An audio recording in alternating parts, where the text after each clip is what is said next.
परजीवी तो इंग्लिश में पहले पैरासाइट कहते हैं। क्या कहते हैं? पैरासाइट। यानी जो जीव दूसरे जीवों पे निर्भर हो, क्या कहलाते हैं? परजीवी। अर्थात वो अपना भोजन स्वयं नहीं बनाते, अर्थात विषम पोषण के उदाहरण है। किसके? विषम पोषण के। और हमारे शरीर में जैसे लड़कियों के या औरतों के सर में क्या पड़ जाते हैं? जुएं। जुआ। किसको पता है जुआ? सब लोग जानते हैं। यानी कुत्तों में, जानवरों में टिक एंड माइट्स बोलते हैं। क्या बोलते हैं? Tick and mites. तो परजीवी का उदाहरण जुआ, किलनी, जिसे इंग्लिश में टिक एंड माइट्स कहते हैं। किलनी हो गई, जुआ हो गया। क्या है ये? सब परजीवी है। अच्छा, शरीर के बाहर है इसलिए इनको बाह्य परजीवी कहेंगे। लेकिन कुछ परजीवी, कुछ जीव ऐसे हैं जो दूसरों का भोजन खाते हैं या दूसरे के शरीर में रहते हैं या निर्भर करते हैं, लेकिन शरीर के अंदर पाए जाते हैं, तो उनको अंतः परजीवी कहेंगे। क्या कहेंगे? अंतः परजीवी। और ये जैसे पेचिस या डायरिया, पेचिस वगैरह रोग हो जाता है ना, यानी लोग लोटा लेके दौड़ने लगते हैं, अब खून आने लगता है, तो वो अंतः परजीवी के कारण होता है। जैसे एंटमीबा और बहुत सारे कीड़े, चूना, बच्चों को, छोटे बच्चों को ना, जैसे मीठा जो लोग बहुत खाते हैं, तो वो सब किसके कारण है? अंतः परजीवी के। तो पैरासाइट आप लोग जानेंगे। अच्छा, मृतोपजीवी क्या होता है? मृतोपजीवी को सैप्रोफाइट्स कहते हैं। क्या कहते हैं? सैप्रोफाइट्स। सैप्रोफाइट्स यानी वो जीव है ये जो सड़े गले चीजों में निर्भर करते हैं या सड़े गले वस्तुओं में उत्पन्न होते हैं। ये भी परजीवी ही है, लेकिन ये कहाँ रहते हैं?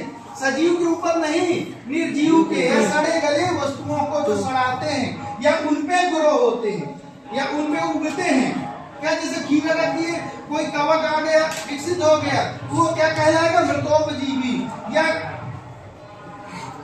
या सैप्रोफाइट्स कहेंगे। ठीक है। अच्छा, सहजीवी। सहजीवी का मतलब है सिम्बायोटिक एसोसिएशन, या जो साथ साथ में जी रहे। सह माने साथ साथ, जीवी माने जीवन यापन करे। जैसे हमारे पेट में इकोलाई रहता है, हमारी छोटी या बड़ी आंत में रहता है ना, आंतों में रहता है, उसको क्या बोलेंगे? सहजीवी। अच्छा, सहजीवी का एक उदाहरण और है, लाइकेन। क्या है? लाइकेन, जो किससे मिलके बने होते हैं? शैवाल और कवक से। इसको शैक बोल देते हैं। क्या बोल देते हैं? शैवाल और कवक, अर्थात सहजीवी। सहजीवी का उदाहरण है, क्योंकि एक दोनों साथ साथ रहते हैं और दोनों को फायदा पहुंचाते हैं। क्या करते हैं?